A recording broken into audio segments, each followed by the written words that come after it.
Semaine culturelle dans les établissements du Cameroun, fête de la jeunesse, il faut dire que ça va un peu dans tous les sens. Dans certains établissements aujourd'hui, du moins pour cette semaine, on a des établissements où on voit les élèves aller dans les différents marchés, notamment un peu les activités extrascolaires.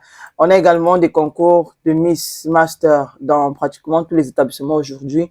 Et il faut dire qu'on a aussi des images qui circulent sur la toile où on voit des Miss élus dans divers établissements, porter des greffes, porter du make-up sur le visage.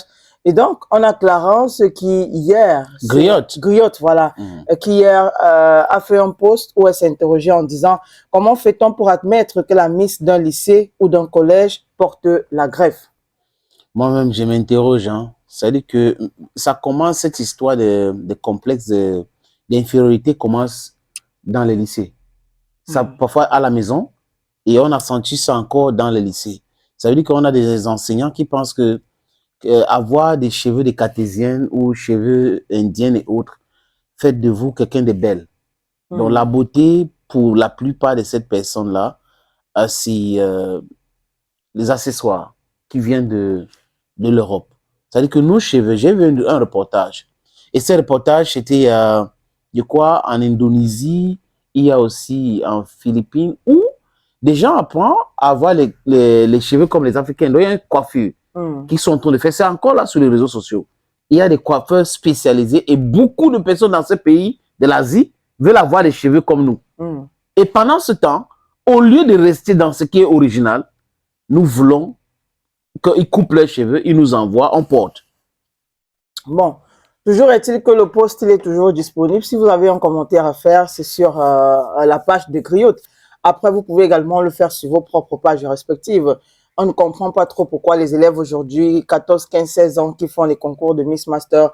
Il faut actuellement préciser également, on a une vidéo sur la toile où on voit des jeunes filles en plein défilé, porter des petites culottes, des petits hauts. Moi, j'aime souvent appeler ça les demi-hauts.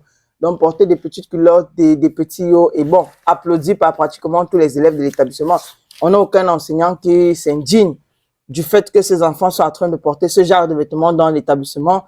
Et puis voilà. Donc, peut-être aussi, il faut commencer à se poser les bonnes questions. Est-ce que le combat que certains lanceurs d'alerte, certains activistes, certains a vraiment fait? Parce que là aussi, on ne comprend pas trop ce qui se passe, étant donné que les enseignants, les encadreurs acceptent certaines choses dans leurs établissements. Je pense que la communication gouvernementale peut aider aussi dans ce sens. C'est-à-dire que si on a des ministres, on a des gens qui commencent à communiquer et à prêcher par exemple. C'est-à-dire que parce que si vous avez un ministre qui est en train de vous dire « ne n'ai pas fait telle chose », mais ses enfants sont en train de faire. Elle-même est en train de faire. Vous avez un président qui est en train de vous demander « ne n'ai pas fait les choses », mais lui-même, il est en train de faire. Ça entre dans cette grosse escroquerie religieuse que fait ce que je te dis et pas ce que je fais. Exactement.